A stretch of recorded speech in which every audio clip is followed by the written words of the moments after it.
Please join us this evening and enjoy another exciting Alistair Finch mystery. Tonight's story is episode 5 in the series, but no worries if you are new to us, each story stands on its own.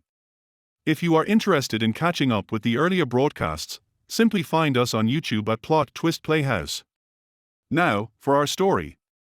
London has its streets, its alleys, its rooftops, its forgotten corners. But beneath it all, there's water. Slow-moving, patient, and unforgiving. On the canals, people live between places. Not quite lost.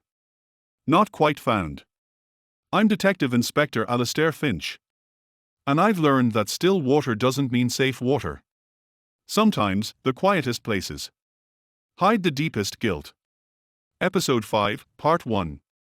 Still waters, deep guilt, or dead in the water. The call came just after dawn, when the mist still clung low to the canal like it had unfinished business. Finch stood on the towpath with his hands in his coat pockets, watching the water slide past in slow, deliberate strokes. The Grand Union always moved like this, unhurried, unconcerned, as though time itself had learned better than to rush here. The Narrowboat sat moored just beyond the lock gates, its faded blue paint dulled by years of soot and weather. A name was stenciled along the bow in peeling white letters. Mercy Ann. It listed slightly to port. Only just. Enough that Finch noticed. Found him this morning, said the lock keeper. Didn't expect to, mind. Arthur Meredith stood nearby, hands folded behind his back, eyes on the water rather than the boat.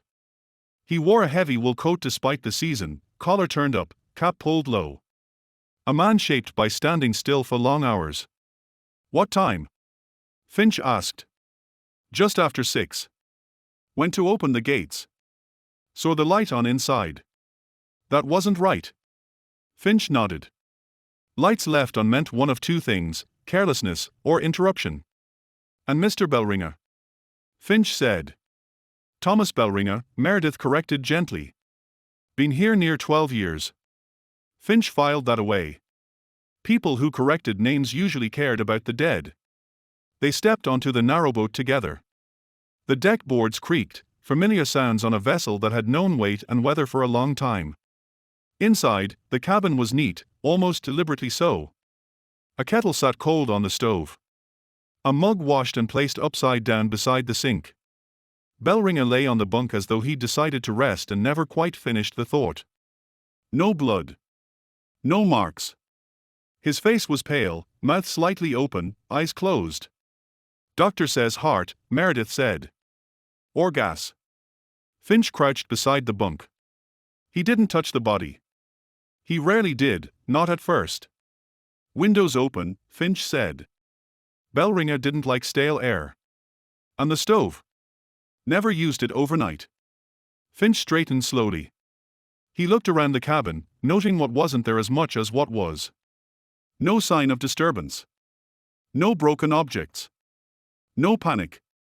But the air felt wrong. How long since anyone saw him alive? Finch asked. Last night. About 9. He was walking the towpath. Talked to a few of the others. Anyone with him? Meredith shook his head. Thomas was particular. Finch stepped back outside. The morning had brightened slightly, but the mist still blurred the edges of things. He walked to the bow, crouched, and studied the waterline. You moved her last night? Finch asked. Meredith didn't answer right away. No, he said finally. But someone did. Finch looked up. The ropes are wrong, Meredith went on. Secure enough. Just not how Thomas tied them. Finch studied the knots. Clean. Competent. Purposeful. And the lock? Finch asked. Meredith's mouth twitched. Someone worked it after midnight. Gates don't lie. Finch stood, pulling his coat tighter against the chill. So, he said quietly, we've got a man dead in his own bed, in a locked cabin, on a boat that's been moved, by someone who knows what they are doing. Meredith finally met his eyes. Still water, he said. Doesn't mean still people. A uniformed constable appeared at the end of the towpath, clipboard in hand, uncertainty written across his face. Finch nodded to him, then looked back at the canal. The water slid on, carrying reflections, secrets, and whatever else no one wanted to claim. Finch put his hat back on. This wasn't an accident. And it wasn't finished. Part 2. Still waters, deep guilt, or dead in the water. By mid-morning the mist had thinned, lifting just enough to give the canal a false sense of clarity. Finch stood near the towpath rail, notebook closed, listening rather than asking. The canal community did not respond well to direct questions. They preferred to talk around things, trusting you to keep up. A pair of moorhens cut across the water, leaving ripples that touched the hull of the Mercy, and Finch watched the ripples fade. People don't die quietly here unless they mean to, Arthur Meredith said beside him. Finch glanced at the lock keeper. Or unless someone helps them. Meredith shrugged. Could be. Finch took that as permission. He moved down the towpath, stopping at the next cluster of narrowboats. Curtains twitched. Doors stayed shut. The boats themselves seemed to lean inward, like old men pretending not to hear. He knocked on the nearest cabin. Nothing. He was turning away when a voice drifted from behind him. You won't get much before noon. Finch turned. She was leaning against a steel-hulled boat painted a defiant red, boots crossed at the ankles, cigarette in hand. Leather jacket. Dark hair pulled back without ceremony. The kind of woman who looked like she'd already decided what she thought of you and wasn't inclined to revise it. Why's that? Finch asked. Because before noon they are still pretending this is none of their business. She stepped forward, offering a hand. Cindy Lawless. Finch took it. Alistair Finch. I know. He didn't ask how. Bellringer was liked, Cindy went on. That makes this inconvenient. Liked people get murdered too. Not often here, she said. We prefer our problems to float past. Finch studied her now. She didn't live on the canal, not quite, but she fit in easily enough. Someone who knew where to stand without being asked. You live nearby? Finch asked. Near enough. She flicked ash into the water. I help out sometimes. Repairs. Odd jobs. People talk when you don't wear a badge. Finch almost smiled. Anyone talk last night? He asked. Cindy hesitated. Just long enough to mean something. Depends what you're asking. I'm asking whether Bellringer argued with anyone. She nodded toward the lock gates. He argued with Progress. Finch waited. There's a rumor, she said. Developers sniffing around. Towpath cafes. Heritage experiences. You know the sort. Bellringer was vocal. And alone. Not entirely. Cindy glanced down the line of boats. Some people thought he spoke for them. Others thought he was deciding things without asking. Finch wrote that down. And last night. He walked the towpath. Spoke to a few of us. Told one bloke he was handling it. Handling what? That's the question. They moved together now, slow, unhurried. Finch let the silence do some of the work. You believe it was murder, Cindy said. I believe the boat was moved. That'll do it. She stopped at the edge of the lock, peering down into the dark water below. You know what people forget about canals. Finch shook his head. They are controlled, she said. Looks wild. Looks free. But every inch of it is managed. Gates. Valves. Levels. She turned to him. Someone wanted Bellringer to feel safe. And then wanted him dead. Yes. They walked back toward the Mercy. A uniformed officer was speaking to Meredith, who glanced up as they approached. Inspector, Meredith said. We found something. Inside the cabin, the air felt heavier now, like it knew it had been caught lying. Meredith pointed beneath the sink. Intake valve. Loose fitting. Finch crouched, inspecting it closely. That shouldn't be like that, Meredith said. Not unless someone's been fiddling. And Bellringer wouldn't have.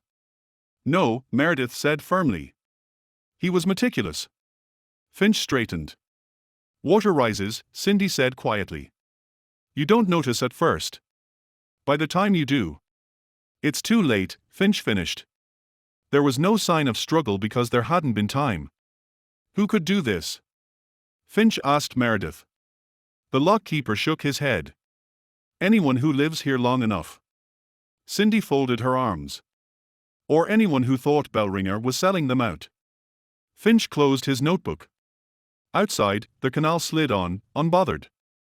Somewhere between the locks and the moorings, someone had decided that silence was safer than truth. And Finch knew one thing for certain now. This wasn't about money. It was about fear. Part 3. Still waters, deep guilt, or dead in the water. By afternoon the canal had come alive in the way it always did, slowly, reluctantly, as though it had to be convinced the day was worth participating in. Engines coughed. A dog barked once and thought better of it. Somewhere down the line, a radio crackled out a tinny bit of pop music before being switched off again. Finch stood with Cindy at the edge of the towpath, watching a narrowboat ease its way through the lock.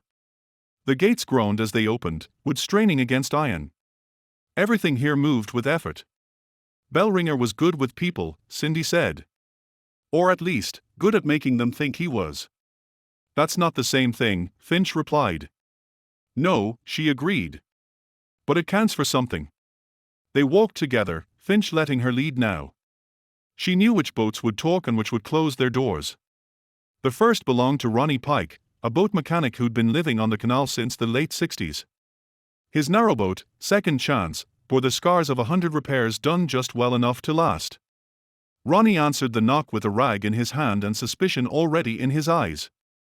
You lot done yet? He asked. Not even started, Finch said calmly. Mind if we talk? Ronnie looked at Cindy. She nodded once. He stepped aside. Inside, the cabin smelled of oil and damp wood. Tools hung from hooks, everything in its place, the mark of a man who trusted systems more than people. Bellringer's valve was loosened, Finch said without preamble. That takes knowledge. Ronnie snorted. Everything here takes knowledge. But not everyone has it. Ronnie wiped his hands slowly. You saying I killed him? I'm saying you could have. Ronnie laughed, but there was no humor in it. I fix boats. I don't sink them. Bellringer upset anyone lately? Finch asked. Ronnie hesitated. Depends who you ask. Ask you. He was talking to the council, Ronnie said. Or someone connected to them.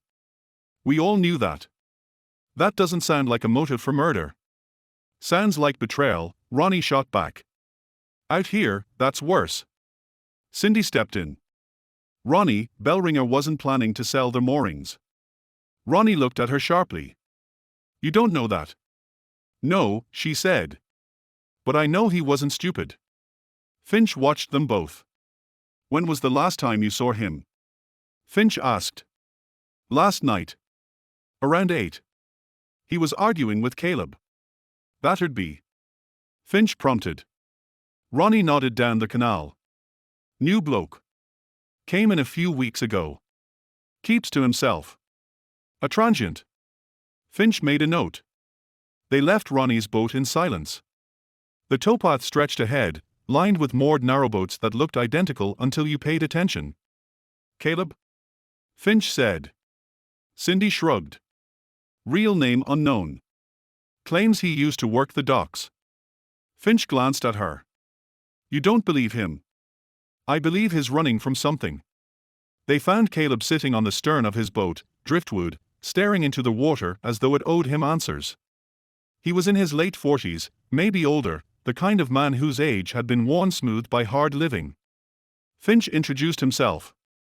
Caleb didn't look up. I heard.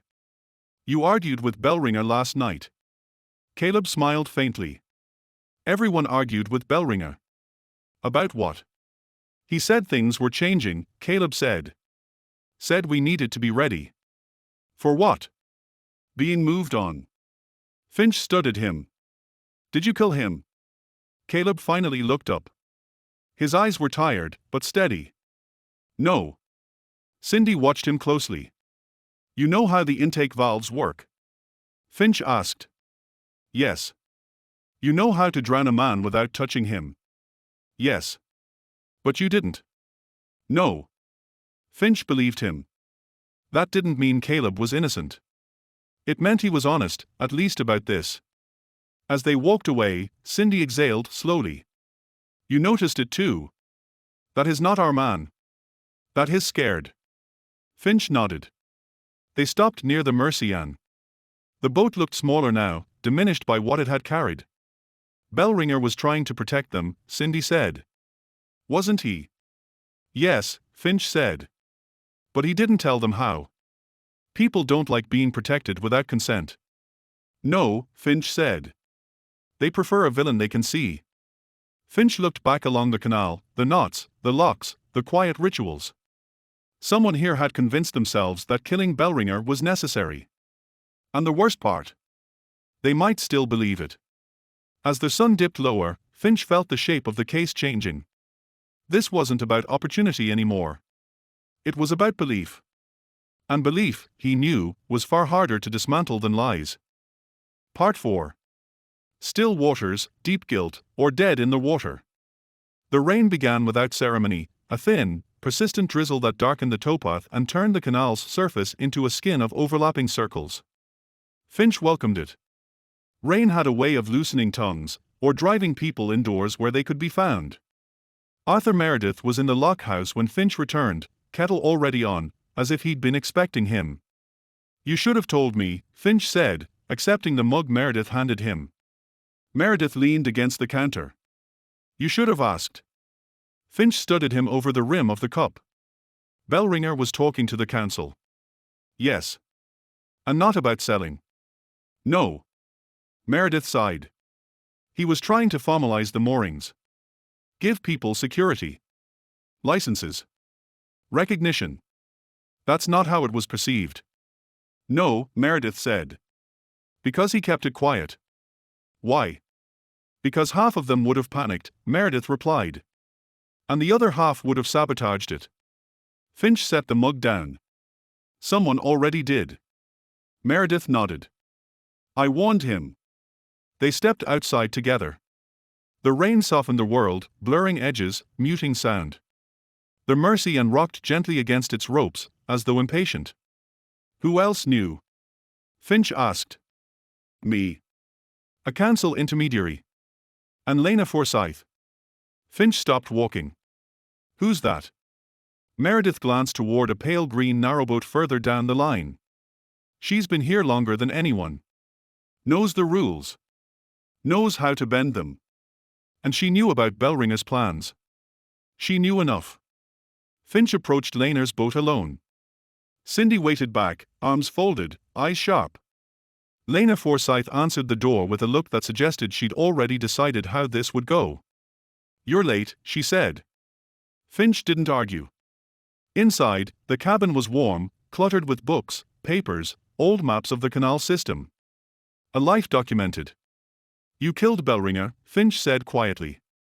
Lena laughed once, bitterly. No. You knew what he was doing. Yes. And you let people believe he was betraying them. I didn't stop them. Finch watched her carefully. Why? Because Bellringer was wrong, she said.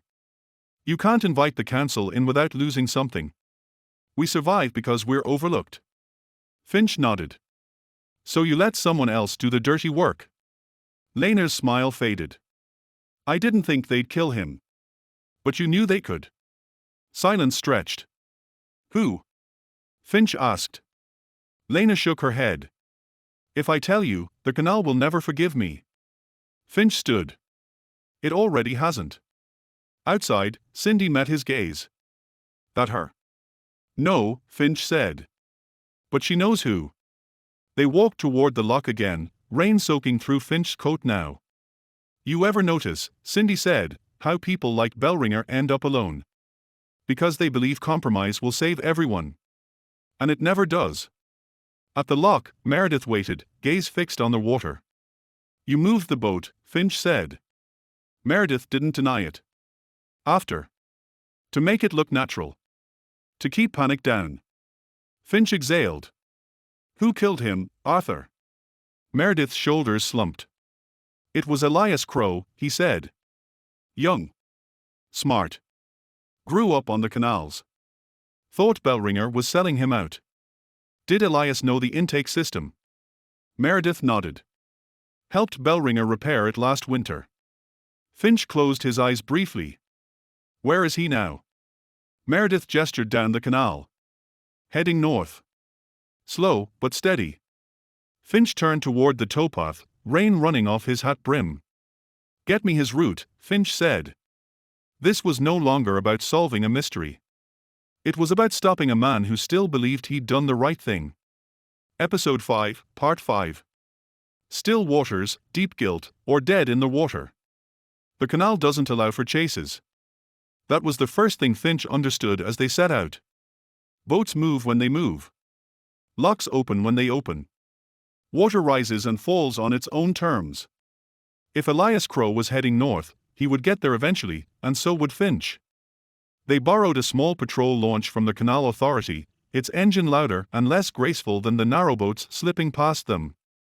Cindy stood at the bow, scanning the line ahead.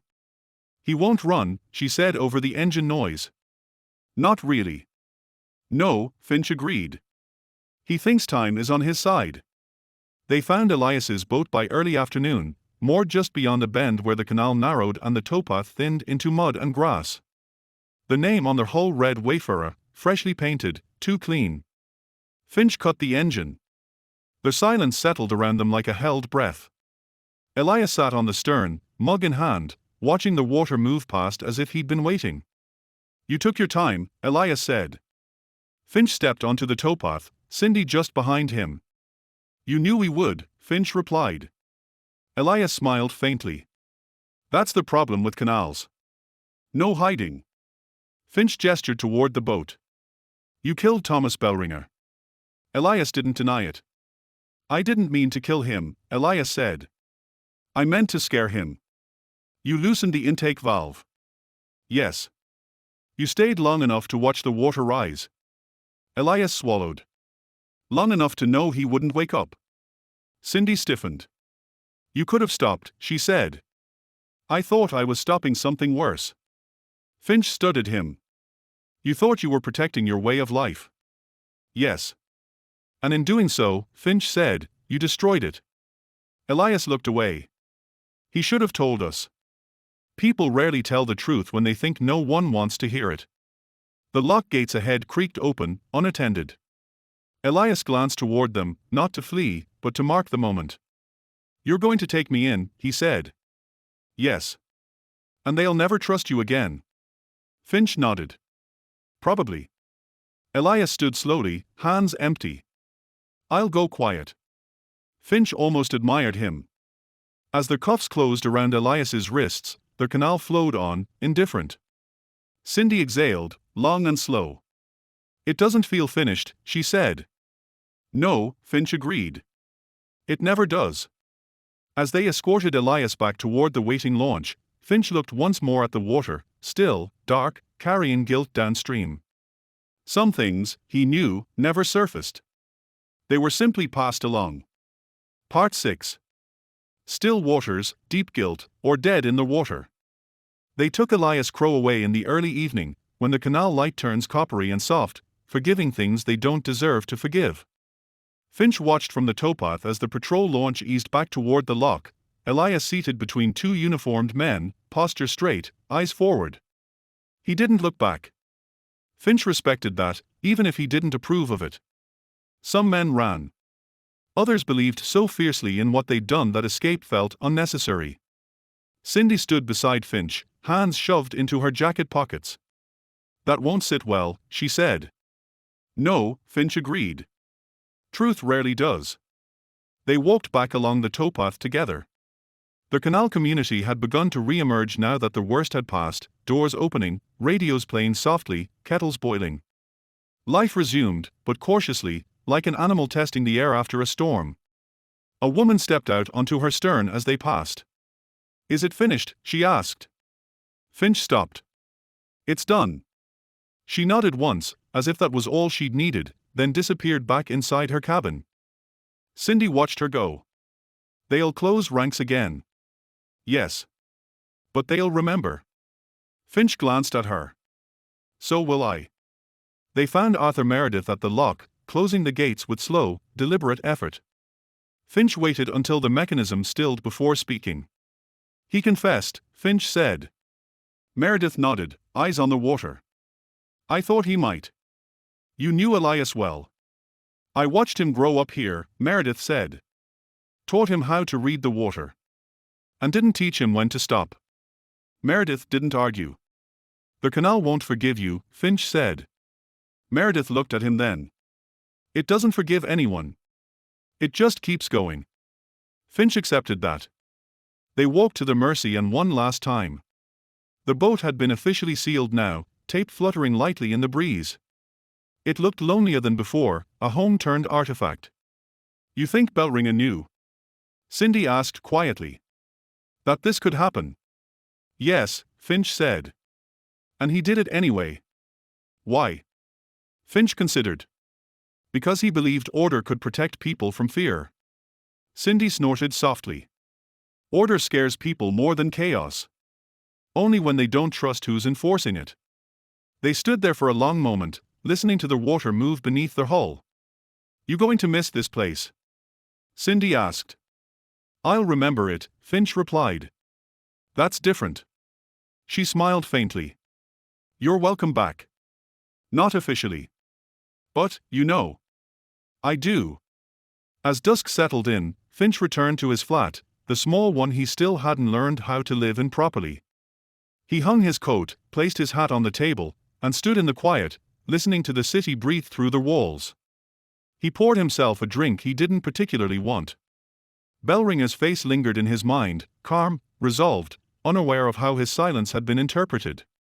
Finch thought of his daughter then, unbidden. Of conversations unfinished. Explanations delayed until they no longer mattered. He sat down heavily. The phone rang. He let it ring twice before answering. Finch. Cindy's voice. Just checking you got home. I did. Good. A pause. They'll tell the story differently, she said. Already are. I know.